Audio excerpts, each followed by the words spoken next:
प्यारे मित्रों, नमस्कार। कपिल ज्योतिष संस्थान में एक बार फिर से आप सभी का स्वागत करता हूँ। आइए जानते हैं ज्योतिष के महत्वपूर्ण सूत्र। एक बहुत खास राज की बात और ज्ञान की बात बताने जा रहा हूँ, जरा ध्यान से सुनना, सभी के काम की है। जब भी किसी व्यक्ति की कुंडली में मंगल और बुध एक साथ मिलते हैं, एक साथ बैठते हैं, तो यह उस व्यक्ति को मानसिक संतुलन की बीमारी पैदा करते हैं। अर्थात जब भी किसी व्यक्ति की कुंडली में मंगल बुध एक साथ बैठे हुए होते हैं, सिर्फ 8वें घर को छोड़कर, ठीक है, तो उस व्यक्ति को दिमागी तौर से परेशानी होती है।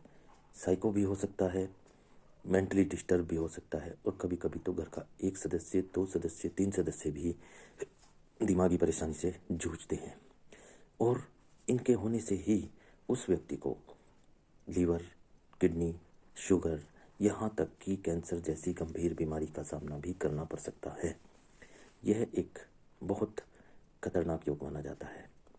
अब इस खतरनाक योग के साथ साथ अगर कहीं इसमें शनि सम्मिलित हो गया, या शनि इनके साथ बैठ गया, या शनि की दृष्टि इन पर पड़ गई, तो ये और भी ज़्यादा खतरनाक हो जाता है। अब ये क्या करेगा? आपने देखा होगा, कुछ व्यक्तियों को दौरे पड़ते हैं, बेहोश हो जाते हैं, खड़े खड़े गिर जाते हैं, लकवे मार जाते हैं। अब ये आप सड़क पर चल रहे हैं, अचानक दौरा पड़ा, ये सब अगर शनि की दृष्टि इन दोनों पर पड़ गई तो ये सब चमत्कार उसी के हैं। यह उस व्यक्ति की ज़िंदगी को बहुत दुभर बना देता है। एक सामान्य व्यक्ति की तरह यह ज़िंदगी नहीं जी सकते हैं। आपने इसके लिए करना क्या है? आपने उपाय ज़रूर करने हैं। उपाय करिए। आप देसी घी का हलवा पूरी बनाकर कन्याओं को खिलाइए। दूसरे, एक देसी खांड, मिट्टी का लोटा लीजिए, देसी खांड भरिए उसमें, और उसके ऊपर उसके मुंह के ऊपर लाल कपड़ा बांधकर उसको वीरान जमीन में 1 फुट गहरे गड्ढे के नीचे गाड़ कर आइए, तब जाकर इससे छुटकारा मिलेगा। डेली मंदिर जाना है, मंदिर जाकर वहाँ पर मीठी खील या बताशे चढ़ा कर आना है।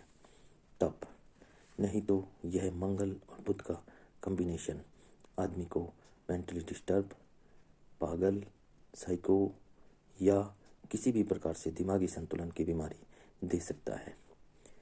इसमें सिर्फ 8वें घर में बैठे हुए यह दोनों एक दूसरे से शत्रुता नहीं निभाते हैं, नहीं तो यह उस बच्चे को, जीवन को खराब कर देते हैं।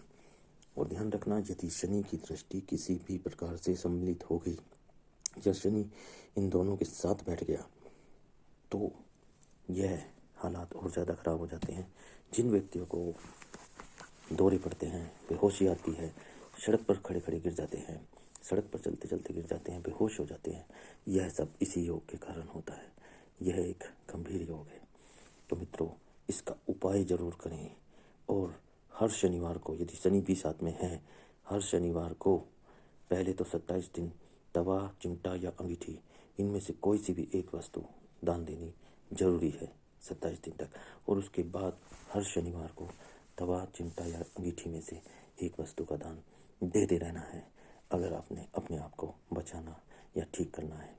अब इसमें यह ध्यान रखना है कि मंगल खराब है, अशुभ है, तो मंगल का दान दें, और बुध खराब है तो बुध का दान दें। दोनों में से एक को वहाँ से हटा दें, तभी व्यक्ति का जीवन सफल हो पाएगा। मित्रों, यह एक बहुत काम की बात बताई है। जो कोई व्यक्ति इस रोग से, इस समस्या से जूझ रहा है, वह उपाय जरूर करे। जो चीज़ समझ में ना आई हो, वह कमेंट्स बॉक्स में लिखकर पूछ सकता है। धन्यवाद, नमस्कार, जय श्री राम।